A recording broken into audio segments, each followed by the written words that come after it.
Price God. ஆண்டவர் இயேசு கிறிஸ்து நாமத்தினாலே வாழ்த்துக்கள். வசனத்தை வாசிக்கிறேன். மார்க் எழுதின சுவிசேஷம் 10ஆம் அதிகாரம் வசனம் 21.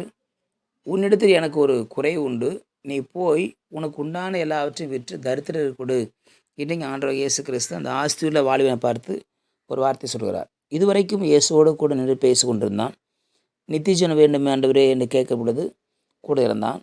அதன் பிறகு ஆண்டவர் இயேசு கிறிஸ்து ஒரு வார்த்தை சொல்கிறார், நீ நியாயப்பிரமாணத்தை சரியாக கடைபிடித்து கொண்டு வந்திருக்கிறாய். அதற்கு உதாரணம் தான், நீ கொலை செய்யலை, நீ களவு செய்யலை, நீ வஞ்சனை செய்யலை, பொய் சாட்சி சொல்லலை, உன் தகப்பனையும் தாயையும் கனம் பண்ணியிருக்கிற, இப்படியெல்லாம் நல்ல காரியங்களை செய்து கொண்டு வந்திருக்கிறாயே என்று அப்ரிஷியேட் பண்ணுகிறார். ஒரு மனிதனை ஆண்டவராக இயேசு எப்பொழுதுமே அப்ரிஷியேட் பண்ணுவார். நம்முடைய குணம் அப்படியாகத்தான் இருக்கணும். யாரையும் பார்க்கும்போது முதல்ல அப்ரிஷியேட் பண்ணணும். எடுத்தோன்னே குறை சொல்கிறது கிடையாது. எடுத்தோன்னே அவங்களுடைய டிஸ்கரேஜ் பண்ணுற மாதிரி பேச முடியாது, பேசக்கூடாது. முதல்ல அவங்களோட என்கரேஜ்மெண்ட்டை சொல்லிவிட்டு அப்புறம் டிஸ்கரேஜ் சொல்லுகிற மற்றவங்களுடைய பிரச்சனைகளை சஜஷன் சொல்லுகிற பொழுது ஏற்றுக்கொள்வார்கள். எடுத்தோன்னே அவருடைய குறைகளை சொல்லுவோம் என்று சொன்னால் அவர்கள் ஏற்றுக்கொள்ள முடியாது, மாறாக கோவப்படுவாங்க. ஆண்டவர் இயேசு கிறிஸ்து அந்த வாலிபனை சரியாக ஹேண்டில் பண்ணுறார். அப்போ சொல்கிறாரு, நீ நியாயப்பிரமாணத்துடைய பாதி கட்டளை சரியாக கடைபிடித்து இருக்கிறாய். அப்போ முழு கட்டளை என்பது 10 கட்டளை. நீ முதல் 4 கட்டளை மனுஷனுக்கும் தேவனுக்கும் உள்ளது. இரண்டாவது உள்ள 6 கட்டளை 5 முதல் 10 வரைக்கும் உள்ள கட்டளை அது மனுஷனுக்கும் உள்ளது. அப்போ அந்த 6 கட்டளையும் சரியாக நீ கடைபிடித்து வருகிறாய். ஆனால் தேவனுக்கும் மனுஷனுக்கும் உள்ள கட்டளை அதை நீ கடைபிடிக்கலை. ஆகவே நீ போய் உன்னுடைய ஆஸ்திகளை விற்று தரித்திரத்துக்கு கொடுத்துட்டு வா, நீ தரித்திரம் கொடுத்துட்டு வா என்று சொல்லி ஆண்டவர் இயேசு சொல்கிறார்.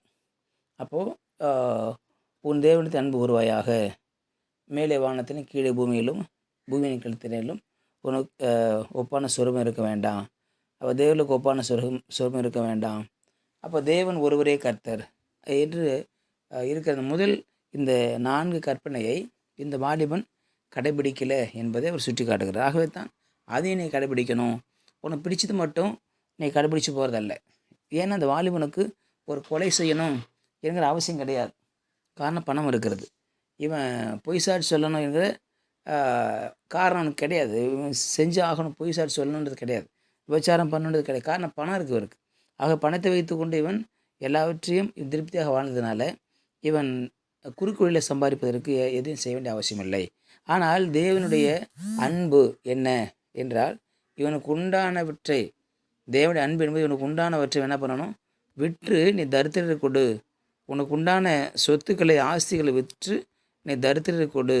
அதுதான் நீ தேவனுக்கு அன்பு கூறுகிறாய் என்பதற்கு ஒரு காரியமாக, அர்த்தமாக இருக்கிறது. அதை நீ செய்யலைன்னு சொன்னால் நீ தேவனுக்கு அன்பு கூறுகிறாய் என்பதற்கு அர்த்தம் இல்லாமல் போய்விடும். ஆகவே உன் சொத்துக்களை விற்று நீ தரித்திரத்துக்கு கொடுத்துட்டு வா என்று சொன்ன உடனே அவனுக்கு மனமடிவடைந்தான், துக்கப்பட்டான், வியாகுலப்பட்டான், வேதனைப்பட்டான்.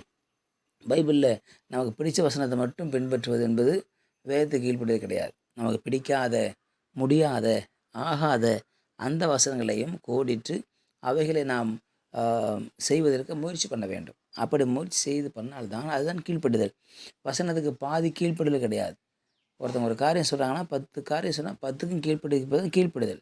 பாதி கீழ்ப்படின்னு சொன்னால் அது ஒரு கீழ்ப்படுதல் கிடையாது. பிடிச்சதுக்கு மட்டும் கீழ்ப்படுவது என்பது அல்ல.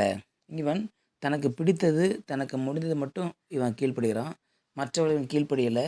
ஆகவே ஆண்டவர் இயேசு கிறிஸ்து முழுவதுமாக நீ பின்பற்ற வேண்டும் என்று சொல்கிறார்.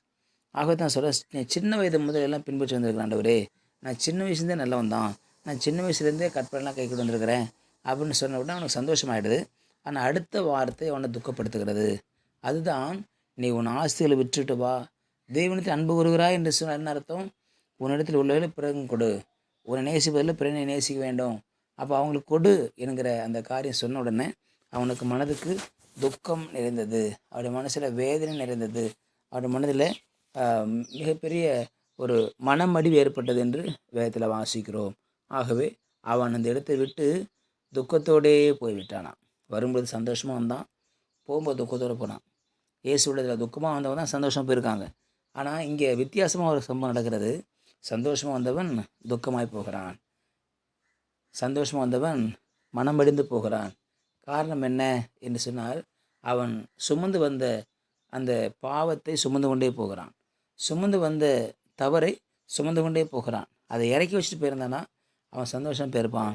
ஆனால் அதை சுமந்துக்கிட்டே போன ஆஸ்திகளை சுமந்து கொண்டே போனதுனால, தேவனுடைய வார்த்தை கீழ்ப்படியாமல் சுமந்து கொண்டே போனதுனால அவனுக்கு சந்தோஷம் வராமல் மாறாக துக்கம் வந்தது என்று சொல்லி பார்க்கிறோம். ஆகவே இயேசுவிடத்தில் வருகிற பொழுது எப்படி வரணுன்றது முக்கியமல்ல, அங்கேருந்து போகும்பொழுது சந்தோஷமாக போக வேண்டும் என்று சொன்னால் நம்முடைய எல்லா பாரங்களையும் தேவனுக்கு விரோதமாக இருக்கிறவைகள் நாம் இறக்கி வைத்து விட்டு போகிற பொழுது தான் சந்தோஷமாய் போக முடியும். கர்த்தர் நம்மை ஆசீர்வதிப்பார். ஜெபிக்கலாம். பரிசுத்த நாளுக்கு சோதனை உணர்கிறோம். கேட்ட வார்த்தைக்கு நன்றி ஆண்டவரே. உம்மிடத்தில் நாங்கள் வந்திருக்கிற நாங்கள் சந்தோஷமாக இருக்க கர்த்தர் விரும்புகிறீர். எங்களுக்கு தேவையற்ற குணங்கள், தேவையில்லாத காரியம் எல்லாம் இறக்கி வைத்து விட எங்களை உதவி செய்யும்படியாக ஜெபிக்கிறோம். எங்களை விட்டு அவைகள் விலகட்டும் ஆண்டவரே. உங்களுடைய கருத்தை தாழ்த்து பிரமேஸ்வரி நாம ஜெபிக்க நல்ல பிதாவே. ஆமேன். ஆமேன். You will be succeeded.